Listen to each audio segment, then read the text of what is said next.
What's happening, everybody? Welcome back to Anthony's Takes, and we are outdoors, the great outdoors, in sunny San Jose, California. And it is April 30th, 2017, so it's WWE Payback, which is happening here at the SAP Center. We're here with Santino, and he's already eating the snacks that we're supposed to be taking in with us. No shame, no shame. So, there we are right here. We're in the lot. Ooh! Oh, who's that? Oh man, Ray LaQuinzenum. What's up, Anthony Takes? Yeah. Anthony's we Takes. are little pre-game action, you know, just the three of us. Santino's got his Gatorade, his electrolytes.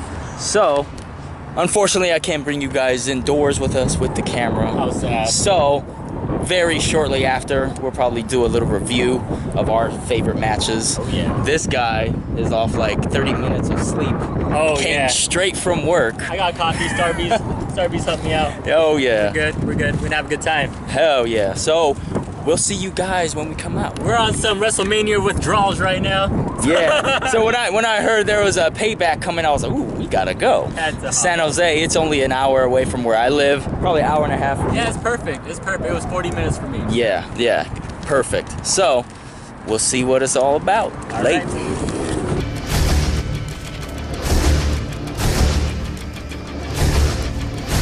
What is happening, everybody? Welcome back to Anthony's Takes, and right now we're gonna do a short little review of WWE Payback, which was in San Jose, California, and that's pretty much an hour away from where I live. So hey, about a month ago got some tickets for myself, my son Santino, and my homeboy Ray, which you've seen on my channel from time to time doing reaction with me. And then I also do eating challenges for his channel. So the three of us, we went down there. We had a really good time. The event was really good. I'll just give a brief summary of like some of the matches. Got there pretty early. We caught the pre-show, and it was Enzo and Cass versus Gallows and Anderson. Really good match. People were still, coming in, filing into their seats and everything, so it was a good match for it to be a pre-show match, and kind of surprising to me that Enzo and Cass are in that category of a tag team that has to do the shameful pre-show match. So of course Enzo and Cass, they won. It was a really good match. And next was the Miz TV with Miz, and I when that started, I went to the bathroom and also got food for Santino, so I missed that whole thing. And literally right when I came back to my seat, that's when everything was the fireworks, the pyro and everything, and the introduction, being on live TV, and so that jumped into the first match was Jericho and Kevin Owens for the United States Championship, a rematch from WrestleMania. Another good match. When you got Chris Jericho, he brings that nostalgia from back in the day, and so he can do no wrong. Any match he's in, he's giving it his all. So he won back the title from Kevin Owens, which he lost at WrestleMania, and so that led into another title match. What was it? The Cruiserweight title match for Neville and Austin Aries. That was a really high-flying match. Dude, me and Ray kept tripping out like how big Neville is. How just bulky he is. He may be he's probably 6 foot or 5'9" maybe. But how big he is, and he's still considered a cruiserweight, We were both baffled at that, and so the way the end, what was it? Neville retained his title because he got disqualified for pulling the referee over him, or pulling the referee down out of the way, or something happened where he put his hands on the ref and the ref disqualified him. So as you know, with a disqualification, he still remains the champion even though he lost the match, so that pissed, Austin Aries off, so they'll probably have their feud continue on into the next couple of weeks or so. Next was the match for the tag team titles, the Raw tag team titles, the Hardy Boys versus Cesaro and Sheamus. Man, like, even without the Hardy Boys, like, just being in the match, Cesaro and Sheamus, they've always been a couple of favorites, especially Cesaro. He just has, like, he has that, like, that championship, caliber skill set, move set, and he's just always been a favorite, like, and then the fact that he still does that whole tilt-a-whirl thing, it was a good match. And the Hardy Boys there for the nostalgia, they finally back, Matt Hardy, Jeff Hardy, and the whole delete, the whole thing, it's just fucking, something that was very entertaining. So, they, just played into the crowd and always made sure the crowd was into it, and it was a really good match.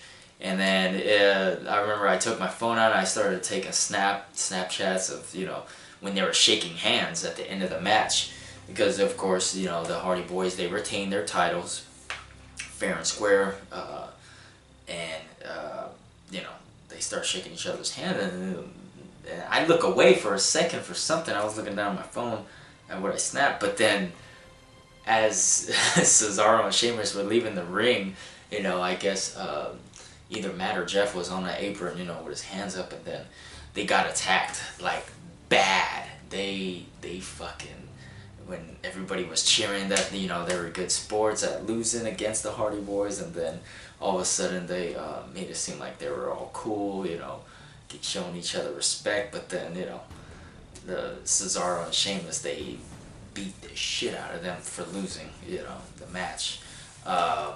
Just totally attacked them from behind.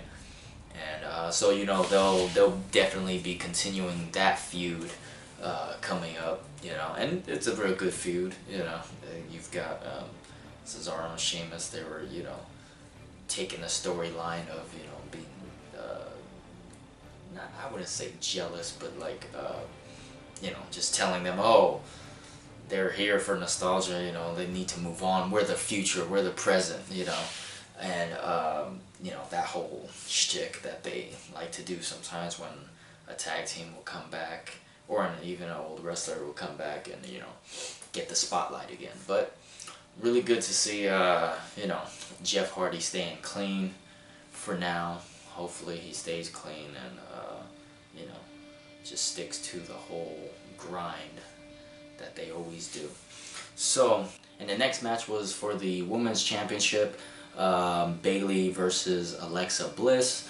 So it was a really good match, and I really like how recently they've gotten away with that whole diva bullshit that has always plagued the WWE from, just having terrible wrestling, It's like, yeah, it's nice eye candy and everything, but like when it gets down to the technical ability of wrestling, it was just trash. And so now they look like they're getting talent that actually know how to wrestle.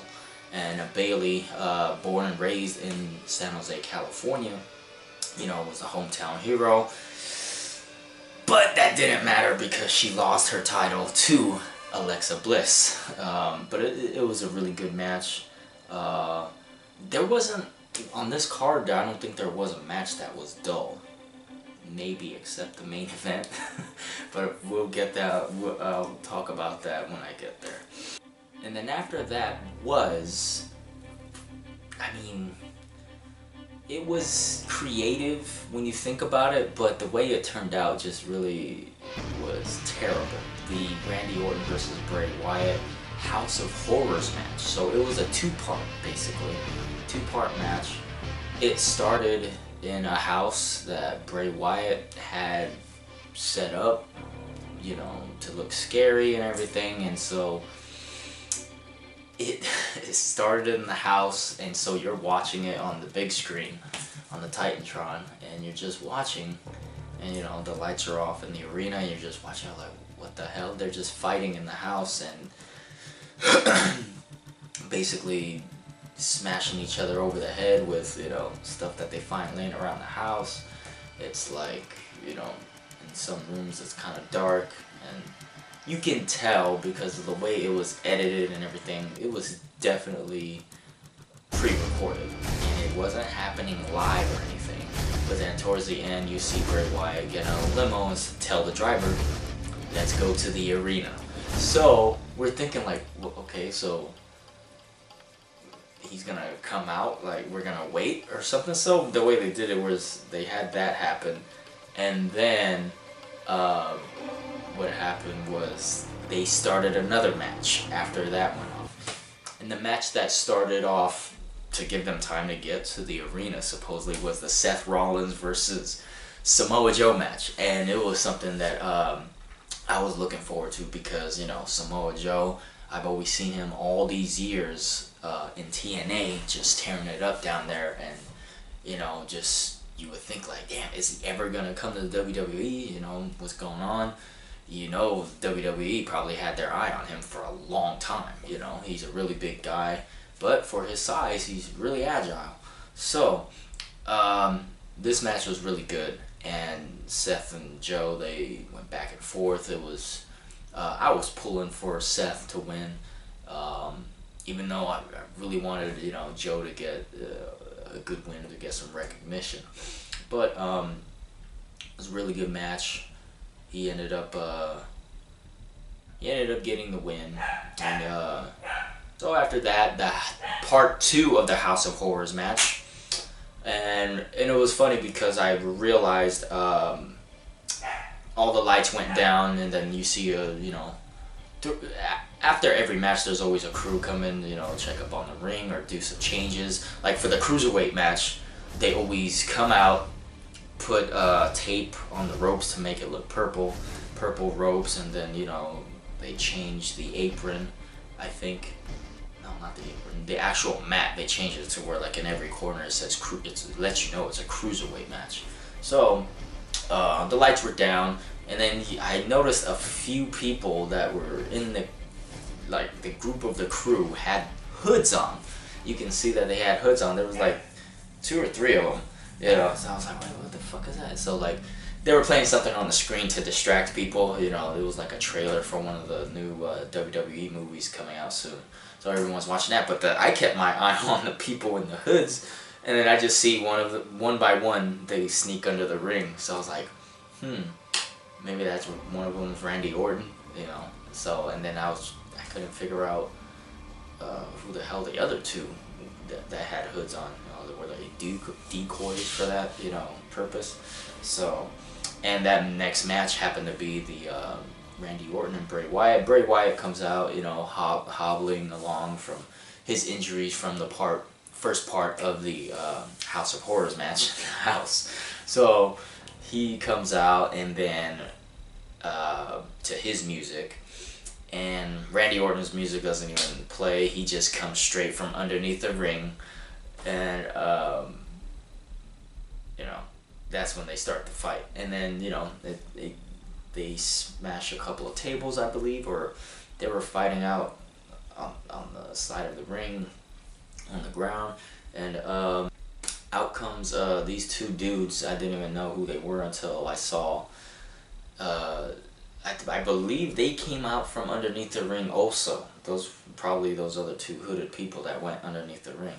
But they came out, Jinder Mahal's little lackeys that he has, interfered in the match, and pretty much Jinder Mahal came afterwards, hit Orton with the belt. Bray Wyatt takes advantage, and Bray Wyatt wins the WWE title. So it looks like they're probably gonna segue into a rivalry between Orton and Mahal, or because this Orton and Bray Wyatt feud has been going on for a long time, if I can remember correctly. So it kind of baffled myself and Ray that the Orton match with Bray Wyatt wasn't the main event. The main event was Roman Reigns against Braun Strowman. And I was thinking to myself, okay, maybe it's the main event because something has to happen at the end that's crazy. Maybe Lesnar comes out and interferes, because it seemed like they were trying to build up some type of feud between Lesnar and Strowman, you know, and for some reason, like, it let me know down in the comment section what was going on with Brock Lesnar. Like, I know he's a part-timer, but he's the champion, and yet he's the Universal Champion, but he didn't even have a match for this pay-per-view, and it's a Raw pay-per-view. I mean, what was going on with that? Like, I was expecting to, you know, see, I bought my tickets for the event when I found out that it was going to be in San Jose without even knowing what the card was going to be. I was like, oh, I know for sure Lesnar's going to have a match against Orton or something, or Braun Strowman. You know, and so as the weeks went along, you know, you see all this going on, and you see how they're still putting Roman Reigns in main events even though the fans don't want him there. And I feel bad for Roman Reigns. I don't know what it is about him that makes everyone boo him. It's just, you know, I remember when he was with Shield, he was a fan favorite. Shield breaks up. Once he won that Royal Rumble, whatever year it was that he did, the fans just turned on him because they didn't think it was his time to get that push for the main event. And then so, you know, I attended that WrestleMania 31, where it was him and Lesnar, and all of a sudden just everybody in the crowd just booing, because, you know, and everyone went crazy when Seth Rollins cashed in his Money in the Bank. And, you know, it was just, you know, for Roman Reigns, it just took a turn for the worse. For some reason, people just don't like it when someone who's just a brawler gets that big push to be champion. That could be it, or, you know, they just don't like his skills on the mic, or they just don't appeal to him. You know, whatever it is, the way he carries himself in and out of the ring, I'm not sure. Hey, who knows? So, well, there probably might be someone who knows, and then they'll comment down below in my video. But yeah, so you would think that Brock Lesnar would have interfered to, you know, start up the rivalry between him and Strowman even stronger, but that wasn't the case. It kind of ended on a dull note for that to be the main event. You know, they could have switched that around to where Orton and Wyatt had a longer match and put that as the main event, you know. But even that match itself, where Bray Wyatt gets back the title, he won by, you know, Jinder Mahal interfering. So, but we did get a really nice RKO from Randy Orton when Wyatt tried to get the Sister Abigail on him, and Orton reversed that. It was really nice. So, overall, really good experience. It was my son's first time going. It really should have been his second time. I bought tickets to go to WrestleMania 31, and had those tickets in my hands for like 6 months. You know, I had perfect seats for it to be his first time to experience it, and Levi Stadium in Santa Clara, you know. And for some reason, his mom, the night before WrestleMania, let him go outside and play when it was dark without a jacket. So he woke up the next morning with a fever. So, you know, I couldn't believe, you know, how angry I got that, you know, I had to leave him behind and find someone else to, you know, take his ticket. So, yeah, and I remember he just, he wanted to go, but he was sick, and I didn't want to take that chance since, you know, it was Levi Stadium. Yeah, it was going to be hot, but then I know once the sun was going to go down, it was going to get real cold. So I didn't want him to get worse. His mom didn't want him to get worse, but, like, you know, I was leaving, and I just remember he was kind of, like, crying and, like, just like mad for being sick, but you know, it is what it is. So, that's my little short review. Sorry if it wasn't, you know, organized or anything. I'm just trying the best I can to go off the top of my head, and hope you guys liked it. If you like it, you know, like, share, and subscribe. Wrestling isn't the only thing that I'm into, you know. So if you liked this video though, hit like, share, and subscribe. If you did not, eat a dick.